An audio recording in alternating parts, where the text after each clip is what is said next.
تسمیہ، تسمیہ کا معنی نام لینا ہے. یہاں پر یہ مراد ہے کہ عبادت یا کام کی ابتدا اللہ سبحانہ و تعالیٰ کے بابرکت نام سے کی جائے. بعض اہل علم کے نزدیک سورہ فاتحہ اور ہر سورت کی ابتدا میں تسمیہ اس کے حصے کے طور پر شامل. اچھا، یہ ایک بحث ہے، ایک علمی بحث ہے، ایک ڈیبیٹ، ایک ریسرچ بیسڈ یہ بات ہے کہ یہ جو بسم اللہ ہے یہ قرآن کریم کا جز ہے.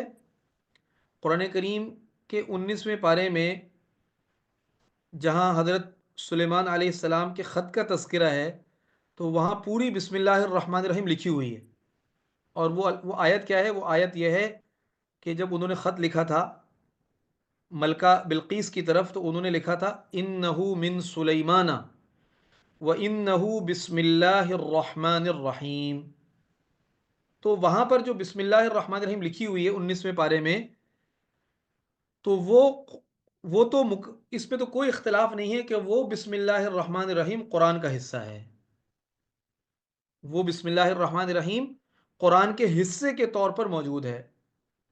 اب اگلی بات یہ ہے کہ ہر سورت کے شروع میں جو بسم اللہ الرحمن الرحیم لکھی ہوئی ہے یہ قرآن کریم کا حصہ ہے یا سورت کے ابتدائیے کے طور پر اس کو لکھا گیا ہے؟ اس میں جو ہے وہ اہل علم گفتگو کرتے ہیں. تو اس میں اہل علم کی رائے یہی ہے کہ یہ جو بسم اللہ ہر سورت کے شروع میں لکھی گئی ہے یہ اس سورت کے حصے کے طور پر شامل ہے، یعنی یہ اس سورت کا حصہ ہے. جبکہ بعض اہل علم کے نزدیک ایک تسمیہ قرآن پاک کا حصہ ہے جسے ہر سورت سے قبل برکت اور سورت کی ابتدا ظاہر کرنے کے لیے رکھا گیا ہے. اور دیگر اہل علم کیا فرماتے ہیں کہ جو 19ویں پارے میں جو انہو من سلیمان و انہو بسم اللہ الرحمن الرحیم، وہاں جو بسم اللہ الرحمن الرحیم لکھا ہوا ہے اصل میں وہ ہے قرآن کریم کا حصہ.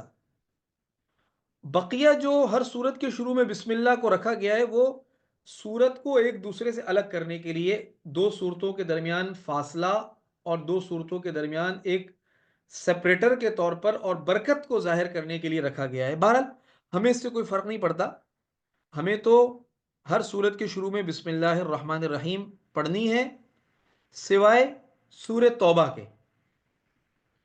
9ویں پارے میں پہلے جو ہے وہ 9ویں پارے میں سورہ انفال ہے، اور جب 10واں پارہ شروع ہوتا ہے تو سورہ توبہ شروع ہو جاتی ہے ایک پاؤ کے بعد.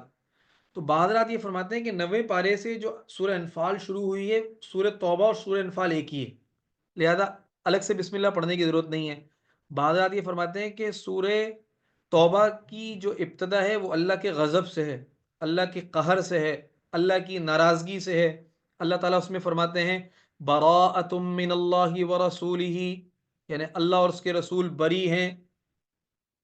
تو چونکہ ناراضگی سے شروعات ہیں لہذا وہاں آپ بسم اللہ نہیں پڑھیں گے. تو بہرحال قرآن کریم کی 114 صورتیں ہیں، ان 114 میں سے ہر سورت کے شروع میں بسم اللہ پڑھنا چاہیے اور بسم اللہ لکھا ہوتا ہے سوائے ایک سورت کے سورہ توبہ جو 10ویں پارے کے ایک پاؤ کے بعد ہے. بقیہ اس کے علاوہ ہر سورت کے شروع میں بسم اللہ پڑھنا ہے، اور نماز میں بھی بسم اللہ پڑھنی ہے.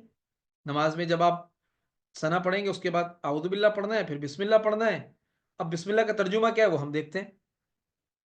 بسم اللہ، بسم اللہ اصل میں کیا ہے؟ بی الگ ہے، اسم الگ ہے، لفظ اللہ اس میں جلالہ یہ الگ ہے. بسم اللہ، اللہ کے نام سے.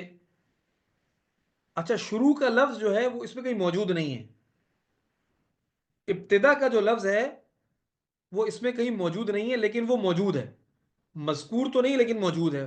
تو ترجمہ کیا ہوگا؟ شروع اللہ کے نام سے، الرحمانی جو بے حد مہربان ہے، الرحیمی اور نہایت رحم والا ہے. تو جب بھی ہم سورت کی ابتدا کرتے ہیں تو ہم بسم اللہ الرحمن الرحیم ہم پڑھتے ہیں.